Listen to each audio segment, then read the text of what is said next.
Assalamualaikum warahmatullahi wabarakatuh.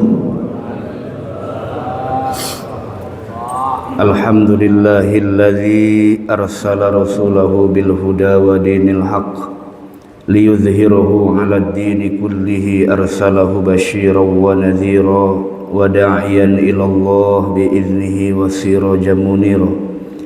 Ashhadu an la ilaha illallah wahdahu la syarika lah wa ashhadu anna sayyidana wa nabiyyana Muhammadan abduhu wa rasuluh. Allahumma salli wa sallim wa barik ala sayyidina wa habibina wa syafi'ina wa maulana Muhammadin wa ala alihi wa ashabihi wa azwajihi wa dhurriyyatihi ajma'in. Rabbi syrah li sadri wa yassir li amri wahlul 'uqdatam min lisani yafqahu qawli. Rabbi zidna ilman nafi'a warzuqna fahman jayyida fil laili wan nahar. Allahumma bika asbahna wa bika amsayna wa bika nahya wa bika namut wa ilaikan nusyur. Allahumma faqihna fid din wa 'allimna ta'wil, amma ba'du. Faqad qala Allah Ta'ala fi kitabihil karim, a'udzu billahi minasy syaithanir rajim, bismillahirrahmanirrahim. Qalu subhanaka la ilma lana illa ma 'allamtana innaka antal alimul hakim. Wa qala an-nabiy sallallahu alaihi wa alihi wa sahbihi wa sallam, ma jalasa qaumun majlisan yadhkuruna Allah illa haffathumul malaikah wa ghasyiyatuhumur rahmah wa dzakarahumullahu fi man indah. Shadaqallahul azim. Para jamaah sekalian yang insyaallah dirahmati oleh Allah Subhanahu wa taala, kita bersyukur kepada Allah bahwa di waktu serta tempat yang mulia ini masih Allah karuniakan kita nikmat sehat wal afiat, sehingga kita bisa kumpul ihtilat muwajahah dengan niat yang baik. Salat subuh berjamaah dilanjutkan dengan thalabul ilmi. Mari kita mohon kepada Allah, mudah-mudahan apa yang kita niatkan dalam hati kita, baik salat subuh berjamaah atau iktikaf thalabul ilmi kita di waktu yang mulia ini, mudah-mudahan senantiasa keduanya diterima Allah Subhanahu wa taala. Salawat teriring salam yang selalu kita lantunkan kepada junjungan alam Nabi besar Muhammad sallallahu alaihi wa alihi wa sahbihi wasallam. Para jamaah sekalian yang insyaallah dirahmati oleh Allah Subhanahu wa taala, mari kita awali taklim kita di waktu yang mulia ini dengan membaca Ummul Quran suratul Fatihah.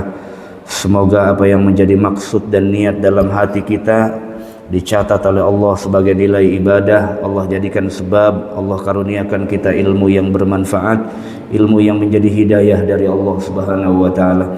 Ala hadhihi niyyah wa ala kulli niyatin salihah ila hadratin Nabil Mustafa Muhammadin sallallahu alaihi wasallam wa ala alihi wa ashabihi wa azwajihi wa dhurriyyatihi wa ahli baitihi al-kiram summa jami' ikhwanihi minal anbiya wal mursalin wa awliya'i wa syuhada'i wa salihin wa sahabati wa tabi'in al-ulama'il amilin wal musannifin al-mukhlisin jami'il malaikatil muqarrabin wa ila hadrati khususan ila muallif hadzal kitab wa ila jami'i walidina wa ila jami'i masyayikhina wa asatizina wa asatizatina wa ahli baitina wa dhurriyyatina tulabina wa talibatina wa ila jami'il muslimin wal muslimat wal mu'minina wal mu'minat bi barakatihim syai'un lillahi lahum. Al-Fatihah. A'udzu billahi minasy syaithanir rajim. Bismillahirrahmanirrahim. Alhamdulillahi rabbil alamin arrahmanir rahim maliki yaumiddin. Iyyaka na'budu wa iyyaka nasta'in ihdinas siratal mustaqim. Siratal ladzina an'amta 'alaihim ghairil maghdubi 'alaihim waladdallin. Bismillahirrahmanirrahim. Bismillahi subhanallah walhamdulillah wa la ilaha illallah wallahu akbar wa la haula wa la quwata illa billahil aliyil azim. Para jamaah sekalian yang insyaallah dirahmati oleh Allah Subhanahu wa taala, alhamdulillah kita bisa bermuajah kembali di penghujung akhir bulan Zulqa'dah. Insyaallah besok Senin ke depan sudah masuk bulan Zulhijjah, inti dan puncak dari ibadah haji. Mulai dari tanggal 8, 9, 10 sampai akhir ayyamut tasyrik, para jamaah haji sudah harus fokus untuk melaksanakan dan menuntaskan rukun serta wajib hajinya sampai nanti akhir ayyamut tasyrik. Nah, kita bagi yang li ghairil hajj, bagi yang tidak sedang melaksanakan ibadah haji, dianjurkan aksirus syam, memperbanyak puasa, memperbanyak ibadah, terutama ketika masuk awal bulan Zulhijjah. Nah, yang mau puasa dari awal bulan Zulhijjah boleh, karena masih masuk dalam kategori bulan hurum. Zulqa'dah, Zulhijjah, Muharram, Rajab masih masuk dari kategori bulan hurum. Sedangkan dalam satu riwayat Nabi pernah mengatakan afdolus siyam ba'da Ramadan, puasa terbaik setelah Ramadan adalah berpuasa fi ashhuril hurum, yaitu berpuasa di bulan-bulan yang mulia. Jadi Zulqa'dah, Zulhijjah ini luar biasa. Jadi bulan yang punya dua kemuliaan. Pertama, mulianya karena dia bulan hurum, minha arba'atun hurum.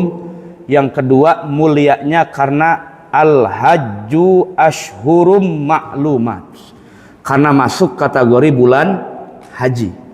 Jadi ada dua kemuliaan yang luar biasa. Yudha'af fihi ajru amalil abdi, siapa saja yang mendekatkan diri ibadah kepada Allah di waktu yang dimuliakan Allah, maka dilipat gandakan pahalanya oleh Allah Subhanahu wa taala.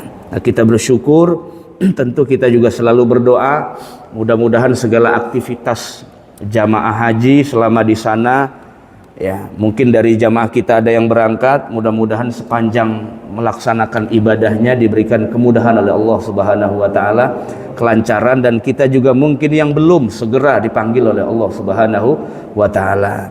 Dan jangan lupa, buat orang yang tidak haji dan dia mampu, maka disunnahkan berkurban. Yaumun Nahar tanggal 10, 11, 12, 13, 14 sudah nggak aci itu. Udah nggak jadi pada kurbannya. 10, 11, 12, 13. Makanya nggak boleh puasa karena disuruh menikmati hidangan kurban ibadah. Nggak boleh puasa. Ya. Nah, itu buat yang tidak haji. Kalau buat yang haji itu diwajibkan menyembelih al-hadyu. Al-hadyu itu tebusan buat haji tamattu bayar dam. Karena umumnya jamaah Indonesia pasti hajinya tamattu. Itu umumnya begitu. Jadi wajib untuk menyembelih al-hadyu, sembelihan bagi orang haji di kota Mekah, di Mekah, untuk menebus haji tamattunya, ya. Ini para jamaah sekalian rahmati Allah Subhanahu wa taala, yang jelas kita beberapa bulan ini masuk pada bulan-bulan yang mulia. Bersyukurlah kita masih dikasih sehat walafiat oleh Allah Subhanahu wa taala. Tentu yang kita harapkan semakin dikasih nikmat, panjang umurnya dikasih oleh Allah, keberkahannya ada, semakin banyak dan meningkat kebaikan dari kita untuk ibadah di hadapan Allah Subhanahu wa taala. Para jamaah sekalian, pagi ini saya akan bahas salah satu kalam dari ulama besar dari mazhab Syafi'i yang sangat populer di pesantren, sangat populer pokoknya namanya sangat populer meskipun wafatnya tahun 505, sangat populer. Bahkan di kalangan ulama pun sangat populer dan sangat dikagumi, ya, yaitu Imam Muhammad bin Ahmad Muhammad Al-Ghazali atau Hujjatul Islam Imam Abu Hamid Al-Ghazali, ya. Mazhabnya Syafi'i, lahirnya di Iran tapi bukan Syiah, ya, lahirnya di Iran, mazhabnya Syafi'i, besarnya di Baghdad karena banyak berguru di Baghdad saat itu yang jadi poros sentral pemerintahan. Barulah lahir Imam Nawawi yang mengarang kitab Arba'in Nawawiyah, barulah lahir Imam Rafi'i dan terusnya. Itu semua pikiran Nawawi dan Rafi'i itu hasil dari tafsiran apa yang telah dijelaskan oleh Imam Ghazali. Nah, karena memang dalam beberapa mazhab pasti banyak tokoh. Saya juga tidak hanya dalam mazhab Syafi'i saja. Dalam mazhab Hambali misalnya ada tokoh yang favorit lah buat saya. Kayak Imam Abdurrahman Ibnul Jauzi, Ibnu Taimiyah Al-Harrani, Ibnu Qayyim Al-Jauziyah, itu tokoh-tokoh yang saya kagum. Yang ya saya fansnya lah kira-kira gitu. Dalam mazhab Hanafi ada Imam Ibnu Abidin, ada Imam Abil Barokat An-Nasafi yang nulis tafsir Madarikut Tanzil. Itu juga ulama Hanafi yang besar sekali, banyak karyanya, dan itu favoritnya para pencari ilmu. Ya, karena saya banyak punya buku-buku dari Abil Barakat An-Nashafi itu, Al-Hanafi. Dalam mazhab Maliki ada Imam Asy-Syatibi, penggagas Maqasidus Syariah dalam urusan fikih. Masih banyak, ada Imam As-Sawi, mufassir kontemporer yang mencatat yang merekam catatan sejarah ekspansi faham yang sekarang dianut di Saudi, ya. Itu salah satunya adalah Imam Sawi dalam tafsirnya Hasyiah As-Sawi syarah tafsir Jalalain Imam Suyuti dan Imam Al-Mahalli. Itu ya, dalam mazhab Syafi'iyah banyak sekali, karena memang saya di pesantren dulu banyaknya belajar Syafi'i, tapi setelah di kampus kita banyak belajar lintas mazhab, termasuk Syiah juga yang kita pelajari. Para jamaah sekalian rahmati Allah Subhanahu wa taala, kata Imam Al-Ghazali, ya salah satu yang harus kita imani secara akidah adalah mengimani yang Allah kabarkan di dalam Quran dan yang disampaikan Nabi dalam hadis. Salah satunya adalah tentang asma Allah. Ya terima saja, diimani saja. Kalau ditafsirkan silakan. Cara kita memahami bagaimana Allah Rahman, bagaimana Allah Rahim, bagaimana Allah Jabbar, bagaimana Allah Qahar, silakan saja. Tapi yang Allah sebutkan di Quran, yang Rasulullah sampaikan dalam hadis, terimalah sebagai akidah yang primer. Persoalan tafsir kita bisa berbeda, persoalan pemaknaan secara semantik dalam bahasa Arab kita bisa berbeda, tapi soal apa yang disampaikan Allah di dalam Al-Quran bercerita tentang karakteristik Allah Subhanahu wa ta'ala melalui asma dan sifatnya, imani tanpa harus menolak. Walillahil asma'ul husna fad'uhu biha. Allah punya nama-nama yang baik, berdoalah, memohonlah kepada Allah dengan wasilah menyebut nama Allah Rahman, Rahim, Jabbar, Qahar, Wadud, Majid. Sebutlah nama Allah yang baik. Karena Allah memperkenalkan dirinya dengan tidak hanya satu nama Ismul Jalalah, itu Ismul A'zam. Ada nama-nama lain yang bisa kita sebutkan dalam doa kita untuk kita memohon kepada Allah Subhanahu wa taala, dan itu perintah Allah. Berdoalah dengan asma Allah yang banyak. Sampai Imam Ghazali menulis satu kitab khusus namanya Al-Maqsidul Asna fi Syarhil Asma'il Husna. Satu kitab karya ilmiah khusus menjelaskan tentang makna konkret dari Asmaul Husna yang Allah sebutkan di dalam Al-Quran, dan itu babnya bab akidah. Persoalan memaknakan kata Qahar, pemaknaan makna Rahman Rahim itu bisa berbeda, tidak masalah. Tapi secara doktrin kita imani tanpa harus menolak. Saya menolak Allah punya sifat Qahar, itu nggak boleh. Itu bagian teologis, bagian akidah. Saya menolak Allah punya sifat Rahim, itu nggak boleh itu. Karena mengimani asma dan sifat bagian dari keniscayaan akidah kita, akidah Ahlus Sunnah wal Jamaah. Sampai Imam Al-Baihaqi Shahibus Sunanil Kubro, Imam Baihaqi yang penulis kitab Sunan Kubro itu, ya, dalam kitab hadis yang kalau beli jutaan kitab harganya itu nulis khusus tentang kitab namanya Al-Asma' was Sifat. Jadi satu kitab menjelaskan tentang riwayat bagaimana Rasulullah menjelaskan tentang asma dan sifat itu. Dan itu kemudian diringkas oleh Imam Abdul Wahhab Asy-Sya'rani, seorang ulama besar mazhab Syafi'i, menjadi Mukhtasar Al-Asma'i was Sifat lil Imam Al-Baihaqi. Imam Baihaqi itu luar biasa, mazhabnya Syafi'i, ahli hadis, pengarang kitab As-Sunan Al-Kubro, Al-Wusta, As-Sugro. Bahkan salah satu kitab yang jadi rujukan di lingkungan pesantren itu, ya salah satunya adalah kitab Imam Al-Baihaqi, meskipun Al-Baihaqi tidak masuk dalam golongan kutubus sittah.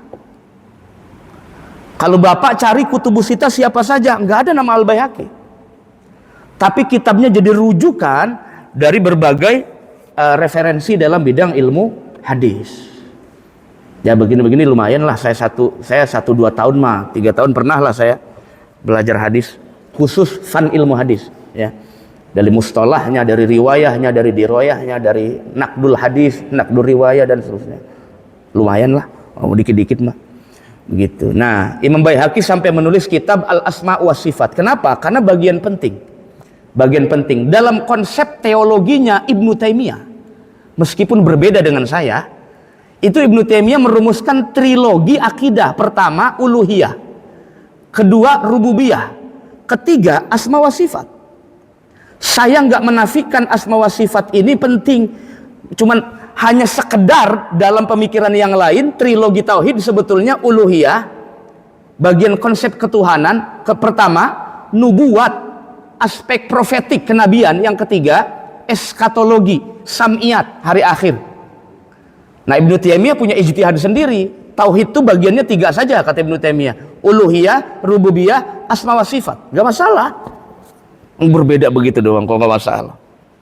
Saya berbeda tapi juga kagum juga dengan sarjana besar dari Hambali ini, Imam Ibnu Taimiyah Al-Harrani ini.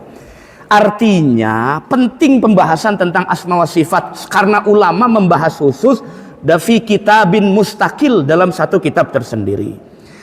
Nah, kata Imam Ghazali, para jamaah sekalian, anna ma'ani asma'illahil husna mundarijatun fi arba'i kalimatin. Asmaul Husna dari yang segitu banyak Allah sebutkan dalam Al-Quran, dari Allahur Rahman Rahim dan seterusnya, itu dari sekian banyak Asmaul Husna 99 kan yang terhitung, yang munhasiroh. Loh kok begitu Pak Ustadz? Karena nama Allah secara esensi tidak berbatas, iya kan? Mana mungkin yang maha mutlak dibatasi? Itu kan orang yang ngeritik, kok bisa sifat-sifat Allah dibatasi jadi 20? Kok bisa sifat Allah dibatasi jadi 50? Itu pokoknya supaya mudah paham, intinya tidak berbatas. Cara ulama dulu biar orang paham, mudah belajar, itu pakai teori, pakai metode. Dari sifat Tuhan yang begitu banyak, yang tidak berbatas, dipilih yang pokok 1, 2, 3, 1, 2, 3, wujud kidam bako, mukhalafatul lil hawadisi, qiyamuhu binafsi, supaya mudah ngerti. Begitu metode mengajar. Tapi bukan berarti membatasi sifat Tuhan, tidak. Li'anna sifatar rahman la tatanaha, karena sifat Tuhan tidak berbatas. Allahnya mutlak, sifatnya juga mutlak. Tapi kenapa dibatasi jadi 20? Yang pokoknya kita ambil untuk kita ajarkan supaya ngerti. Karena kalau mahamin semua nggak akan faham. Allah tidak bisa didefinisikan. Kalau kita bisa didefinisikan, man huwa Zaid? Siapa itu Zaid? Fazaidun zatun musyakhasatun tusamma Zaidan. Yang disebut Zaid adalah orang yang lahir dari rahim emaknya, yang punya babanya, dan dia dikasih nama sama orang tuanya, namanya Zaid. Semua selain Allah punya definisi, kecuali Allah tidak punya definisi. Makanya maha mutlak. Nah, Allah sebutkan asmanya hanya 99 supaya kita sebagai mukhotob, mitra bicara Allah dalam Al-Quran, mudah faham, mudah dihafal, mengerti. Allah menggunakan bahasa Arab, tetap juga menggunakan bagaimana caranya supaya manusia mudah faham. Makanya bahasanya ada bahasa yang sulit, ada bahasa yang mudah. Kalau Quran semuanya bisa difahami akal manusia, saya rasa di mana dimensi wahyunya, kira-kira begitu. Disitulah fungsinya para nabi dan ulama berperan penting menjelaskan tentang firman Allah. Saya tidak sepakat kalau semua bisa pahami Quran, nggak sepakat. Kecuali punya kapasitas ilmu, oke. Tapi kalau tidak, wa illa fala, jangan coba-coba. Kenapa? Karena Nabi yang menjamin, man fassarul Qur'ana bi ra'yih falyatabawwa maq'adahu minan nar. Orang yang memahami Quran dengan ra'yunnya saja, pendapat sendiri, tanpa merujuk ulama, tanpa ngaji dengan gurunya, maka falyatabawwa maq'adahu minan nar. Tempatnya udah disiapin di neraka, nggak usah beli tiket, tinggal masuk. Tinggal masuk silakan. Nggak usah pakai stempel kayak masuk Ancol. Masuk. Kenapa? Karena sudah memahami agama dengan pikiran sendiri, tanpa guru, tanpa kitab, tanpa ulama, tanpa pembimbing, sesat. Fasyaihuhu syaiton. Gurunya setan. Wal iyadzubillah. Disitulah pentingnya sanad. Al-sas sanad min hususiyat hazihil ummah. Nabi yang nyuruh dalam riwayat Imam Muslim itu. Bapak belajar sholat pasti dari guru, nggak mungkin dari Nabi. Emang Nabi yang nyontoin langsung? Nabi pun nyontoin langsungnya secara verbal. Bapak ngelihat langsung kaifiatnya. Nah, yang menjelaskan itu kan guru yang menjelaskan. Pertama sahabat dulu sebagai syarih penjelas pertama, sahabat jelasin ke tabiin, sampai guru kita namanya sanad muttasil. Nah itu. Kalau langsung dari teks hadis namanya memahami. Beda. Memahami pun bisa beda penafsiran. Nah itu. Jadi sebetulnya biasa-biasa saja. Nabi juga ngajarin sholat kok, contohnya juga beda-beda kok. Yang jelas Nabi nggak pernah berbeda soal rakaat. Tapi kalau soal ngangkat tangan atau tidak, yang lain-lain atau tidak, itu menunjukkan itu sunnah saja. Anda tidak harus saling menyalahkan kasus berbeda begini. Apalagi sampai merasa lebih benar dari kelompok yang lain. Waliyadzubillah min dzalik. Nah, kata Imam Ghazali, seluruh Asmaul Husna itu sebetulnya intinya cuman kalam al-baqiyatus shalihat. Pernah dengar? Dalam Quran ada istilah al-baqiyatus shalihat, di hadis juga ada.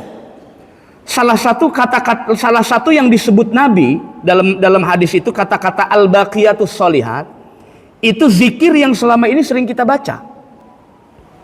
Zikir yang kita baca. Kan Nabi juga pernah mengatakan ada 2 kalimat yang timbangannya berat di alam dunia, di alam akhirat. Padahal diucapkan ringan sekali.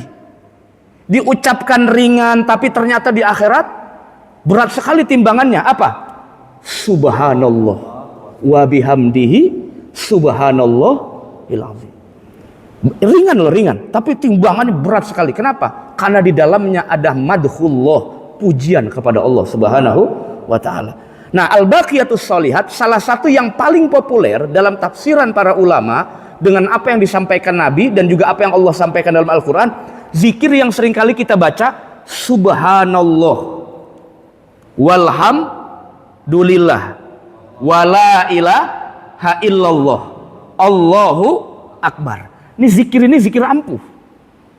Karena di dalamnya nggak ada motivasi dunia, semuanya Allah saja. Subhanallah kalimat tahmid, pujian, kalimat subhanallah kalimat tahmid, pujian. Walhamdulillah kalimat hamdalah.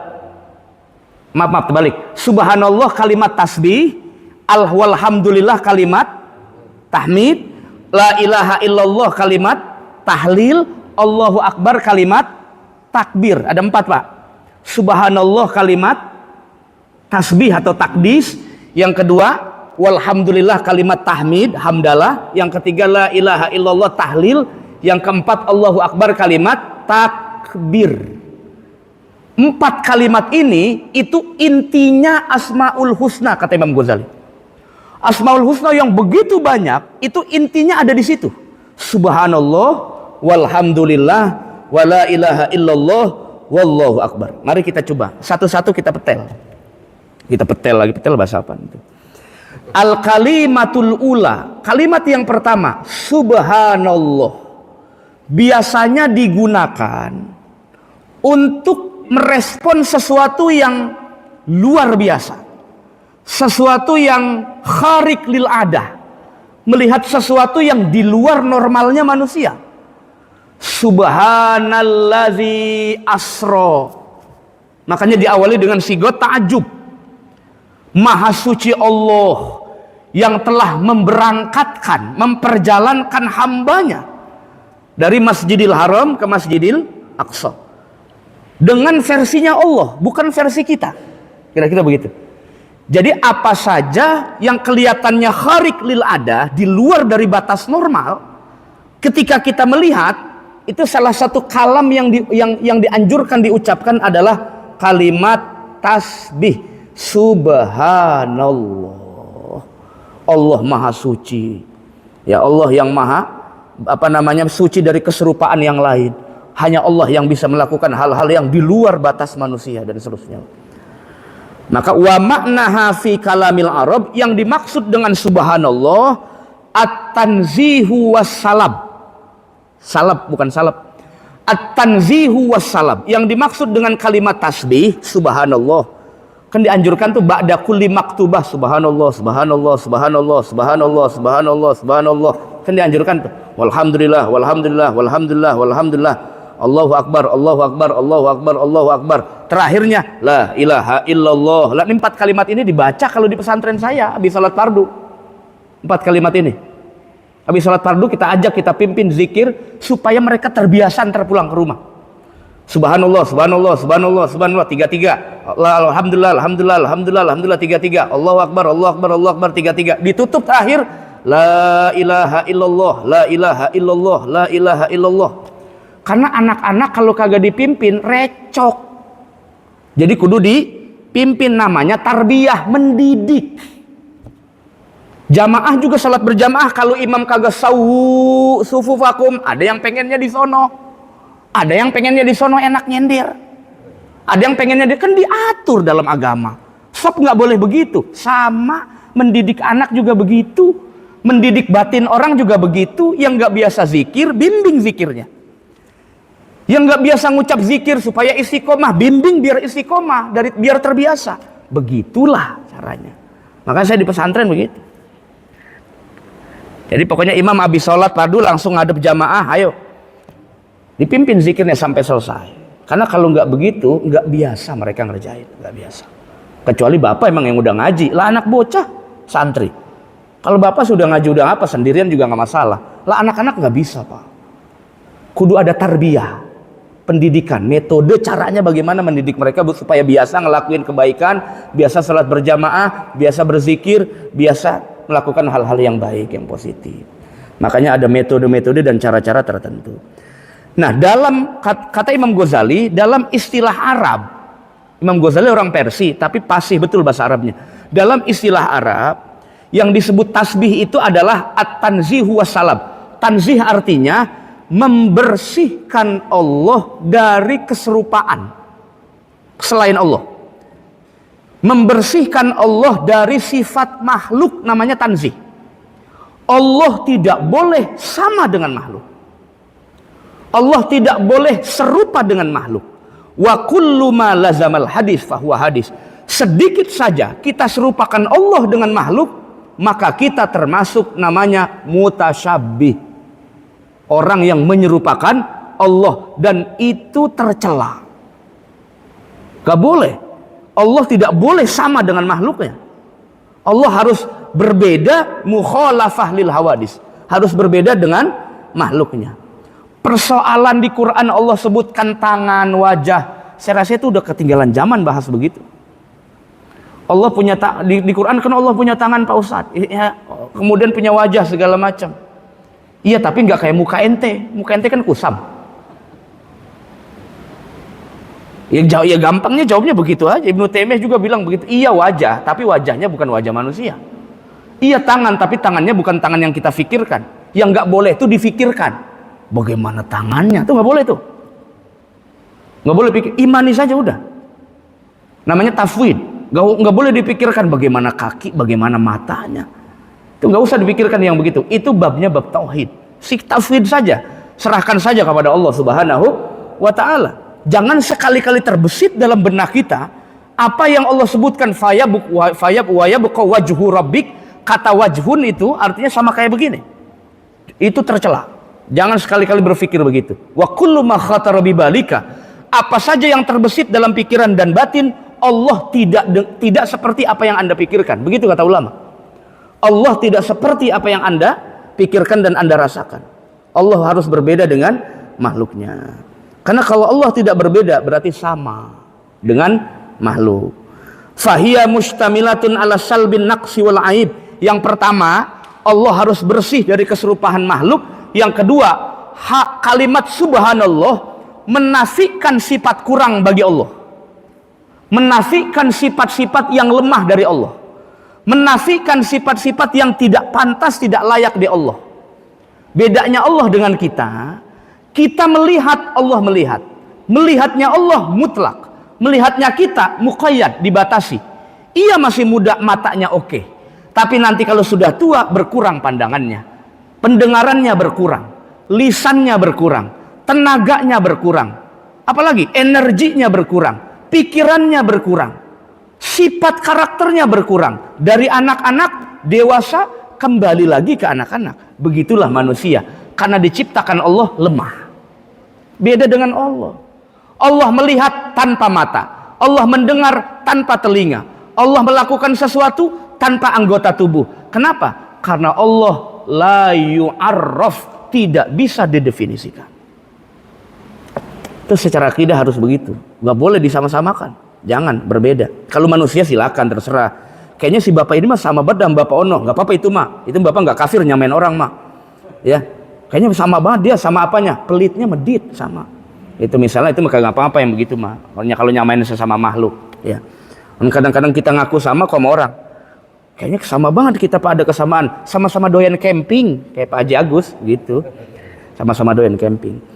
Para jamaah sekalian rahmati Allah Subhanahu wa taala. Jadi nggak boleh, jadi sifat kata subhanallah itu zikir yang sebetulnya membersihkan iman kita ketika terbesit apa saja yang membuat kita menyamakan Allah dengan selain Allah Subhanahu wa taala. Makanya kalimat tasbih luar biasa. Subhanallah, subhanallah, subhanallah, subhanallah. Apa saja kita melihat sesuatu yang kita anggap itu di luar kemampuan kita, maka ucaplah kata takdis mensucikan Allah. Subhanallah, subhanallah. Wasabbihuhu bukratan wa asila. Pujilah Allah, bersihkan Allah pagi, siang, sore, petang. Karena itulah yang Allah ingin dari kita.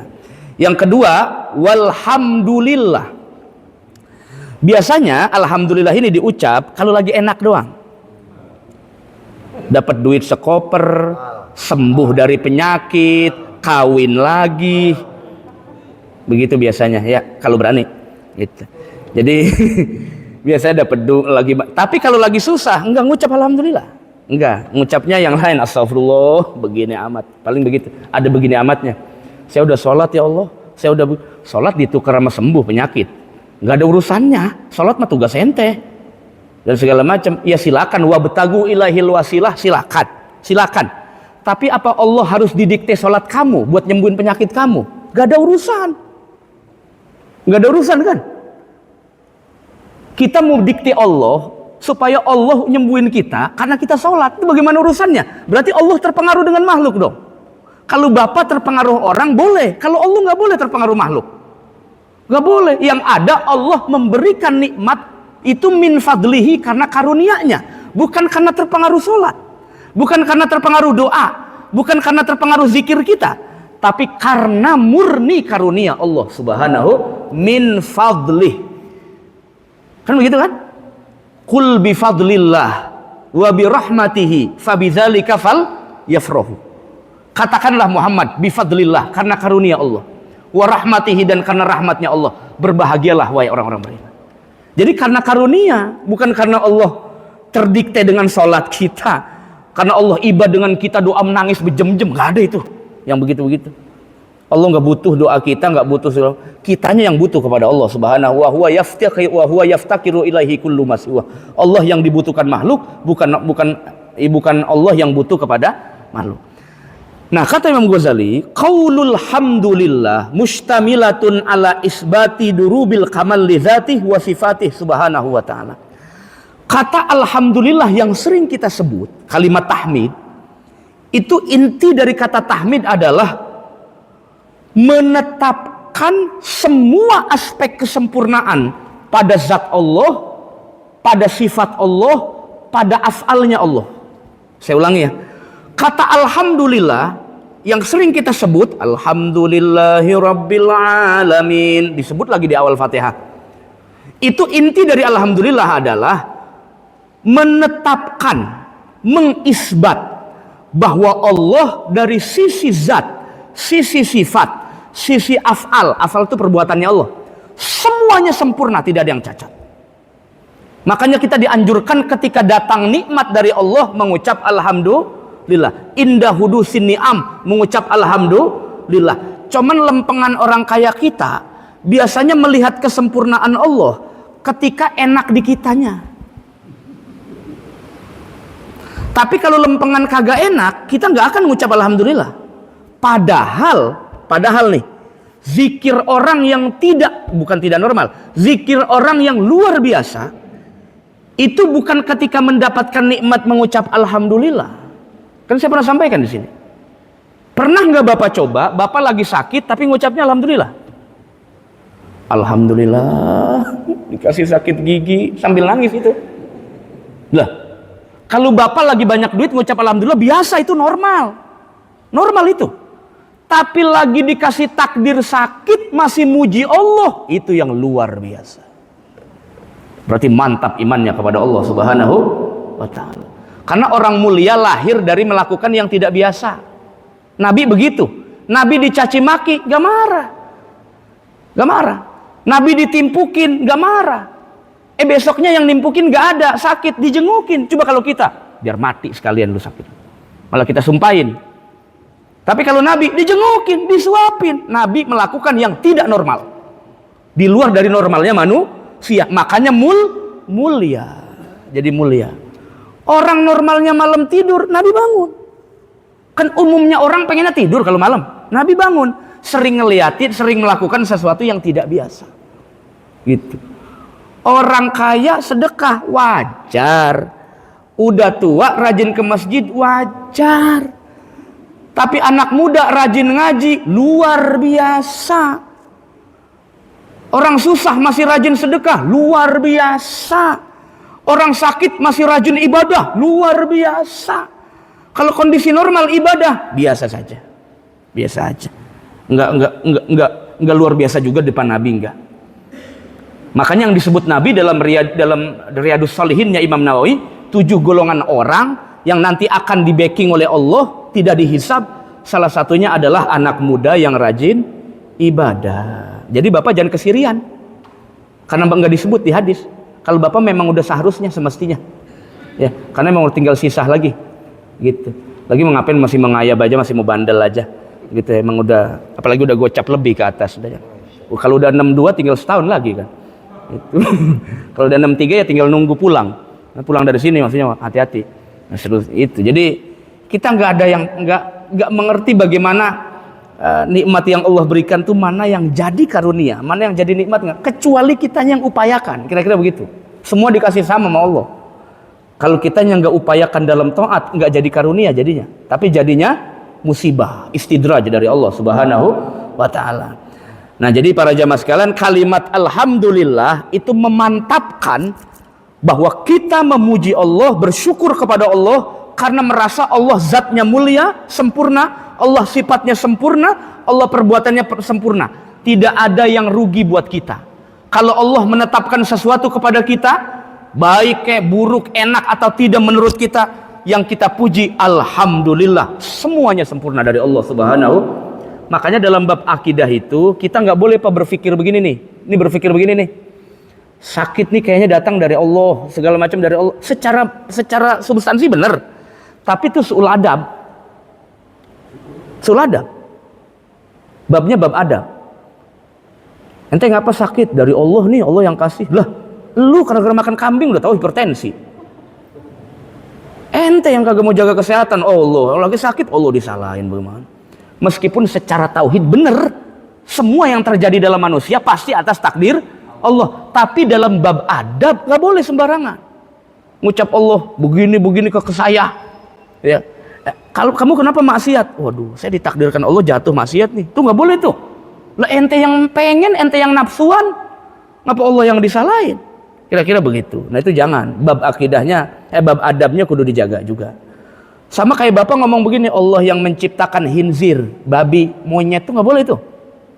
Meskipun benar, tapi babnya bab adab, bukan bab akidah ya. Babnya bab adab itu. Jadi jangan pernah mengucap secara verbal yang jelek-jelek tentang Allah Subhanahu wa taala, karena efeknya luar biasa. Nanti orang akan ikut segala macam, nanti akan begitu. Ya. Para jamaah sekalian rahmati Allah Subhanahu wa taala, yang ketiga sekaligus yang terakhir, la ilaha illallah. Subhanallah walhamdulillah la ilaha illallah.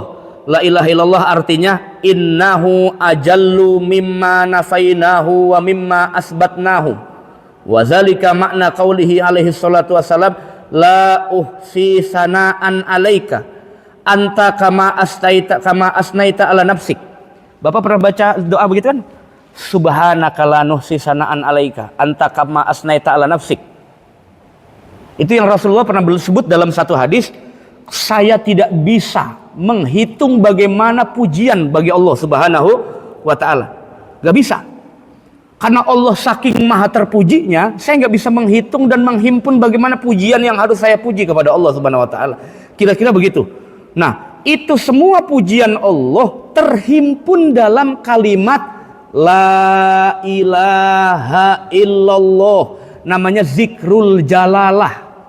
La ilaha illallah. La ilaha harus disentak ya. Itu di kalimat istisna, illanya harus jelas. Ini maka agak kadang-kadang yang zikir aki-aki udah tua, dulu lagi mudanya nggak belajar makharijul huruf, enggak begitu. La ilaha illallah, la ilaha illallah, la ilaha illallah. Itu udah bener, la ilaha illallah, udah bener itu. Tidak ada Tuhan, itu namanya nafi. Illallah isbat. Ya, makanya ada ulama yang bilang kalau ada orang lagi sakaratul mautnya baru ngomong begini nih, la ilaha, mati, belum tuntas itu, nanggung banget, belum tuntas, la ilaha. Ada yang bilang mata kufron, matinya kafir. Itu ulama yang keras ya, saya kagak ngikut pendapat itu keras. Ya, kasihan dong juga sholat lama-lama, cuman gara-gara di akhir hayatnya. Bapak paham artinya, tahu kan la ilaha? Tidak ada. Berarti yang dia ucap apa tadi? Dia tidak mengakui ada Tuhan. Karena belum tuntas ngomongnya itu. La ilaha.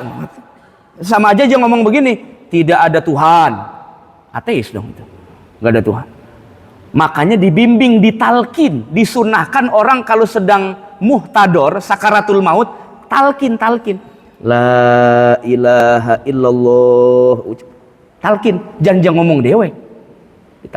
La ilaha illallah Muhammadur Rasulullah. Ya, la ilaha illallah. Ada yang tanya, Pak Ustadz, la ilaha illallahnya sih kesampean dia ngomong lagi sakaratul maut. Ya pas Muhammad Rasulullahnya udah kecekek duluan. Itu bagaimana itu? Gak masalah. Karena kalimat tahlil menghimpun semua, termasuk harus mengimani Nabi besar Muhammad sallallahu alaihi wasallam. Ya. Jadi kalimat tahlil ada dua, pertama nafi, kedua isbat. La ilaha itu namanya nafi, meniadakan Tuhan yang layak diibadahi. Illallah isbat, menetapkan hanya satu Tuhan yang layak diibadahi secara hak. La ilaha illallah, sampai Nabi bilang afdolu zikri fa'lam annahu la ilaha illallah. Bahkan di Quran juga begitu kan, fa'lam annahu la ilaha illallah innani anallah la ilaha illa ana, kata Allah, fa'budni wa aqimus sholata li dzikri. Jadi sering kalau lagi emang imannya rada goyah, banyakin tahlil. Kalau emang lagi banyak nikmat, banyakin kalimat alhamdulillah. Kalau emang mau alhamdulillah Pak, kalau lagi sakit juga enggak, ya coba besok kalau lagi meriang zikirnya alhamdulillah. Ya coba biar stabil imannya, maksudnya nggak lagi senang doang muji Allah, tapi kalau dalam susah juga masih muji Allah Subhanahu wa ta'ala. Alhamdulillah, astagfirullah, istighfarlah dari dosa-dosa, dan tetap memuji Allah dalam kondisi apapun, mau kita enak atau tidak, sehat atau sakit, tetap memuji Allah Subhanahu wa ta'ala. Nah, kalimat-kalimat tasbihnya, kemudian kalimat tahmidnya, kalimat tahlilnya, itu kontekstual aja Pak. Saya kadang-kadang ditanya, Pak Ustadz, lebih afdolan mana? Zikir tahlil, tahmid, apa tasbih katanya? Lah tergantung konteksnya. Kalau orangnya memang biang kerok maksiat, istighfar yang afdolnya. Memang tukang maksiat. Kalau orang mau imannya stabil, supaya dijaga Allah, supaya tidak menyekutukan Allah, karena sholatnya sering mikirin orang lain, sehingga lupa rokaat, kan menyekutukan Allah itu. Sering-seringlah zikir la ilaha illallah, la ilaha illallah. Lagi menang tender, duit banyak atau apalah, banyakin baca alhamdulillah. Melihat sesuatu yang luar biasa yang kita selama ini kita udah upayakan tapi nggak bisa, terjadi. Subhanallah. Jadi lihat konteksnya aja lah, nggak usah diadu-adu sesama zikir bagaimana. Semuanya datang dari Allah Subhanahu Yang terakhir, kalimat Allahu Akbar yang sering kita sebut di dalam sholat. Allahu Akbar. Makanya dalam sholat nggak boleh dibalik. Akbaru Allah dibalik. Bapak saking ngajinya lama, hafal Asmaul Husna, ganti. Ar-Rahmanu Akbar diganti. Saking hafal Asmaul Husna itu. Al-Qaharu Akbar. Nggak jadi, nggak sah. Karena Nabi nyontoinnya kalimat takbir. Ya, kalimat atau diganti Allahu Kabir. Nggak jadi juga. Itu babnya fikih ya, kalau yang itu nggak jadi juga tuh. Nggak boleh. Mubtada dibelakangin, khobar diduluin, batal, nggak jadi sholatnya. Lam tan akid sholat tuh. Karena nggak tab'an lin Nabi, tidak ittiba'an lin Nabi, tidak mengikuti Nabi besar Muhammad sallallahu alaihi wasallam. Pak Ustaz, saya nggak bisa bahasa Arab, susah, terjemahin boleh nggak? Allah maha besar, nggak jadi. Pakai bahasa Inggris lagi juga sama bahasa Jepang, bahasa Korea, diterjemahin nggak jadi. Ente mau orang Bangladesh, ente mau orang Pakistan, Anda mau orang Persia, Anda mau orang apapun, tetap kalau sholat Allahu Akbar. Itu warid dari baginda Nabi besar Muhammad sallallahu alaihi wasallam. Nah, kalimat takbir inilah tarji'u ila istihqaqil ubudiyah. Kalimat takbir yang sering kita sebut dalam salat itu menunjukkan hanya Allah yang layak diibadahi secara hak. Jadi kalimat takbir itu kalimat yang intinya kita menginformasikan bahwa di alam dunia ini hanya Allah yang layak diibadahi, selain Allah tidak boleh. Makanya disebut akbar, maka isim tafdil. Hanya Allah yang besar yang layak diibadahi secara hak, gak boleh yang lain-lain. Allahu Akbar, Allahu Akbar, Allahu Akbar. Makanya kalau hari raya kan yang dianjurkan kalimat takbir kan, momennya karena syiarnya itu kalimat takbir kan, Allahu Akbar, Allah gitu. Jadi mengucapnya kalimat takbir, Allahu Akbar, Allah. Sama ya khutbahnya juga yang khatib dianjurkan kalimat takbir. Jadi jangan langsung Alhamdulillah, Alhamdulillahillazi ja'alal Eid. Jangan langsung begitu. Tapi disunahkan takbir dulu, Allahu Akbar, Allahu Akbar, Allahu Akbar. Allahu Akbar kabira, walhamdulillahi katsira, wa subhanallahi bukratan wa asila.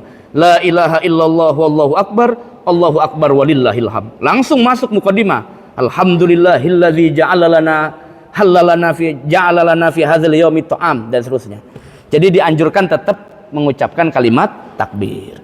Nah, ini para jamaah sekalian rahmati Allah Subhanahu wa taala.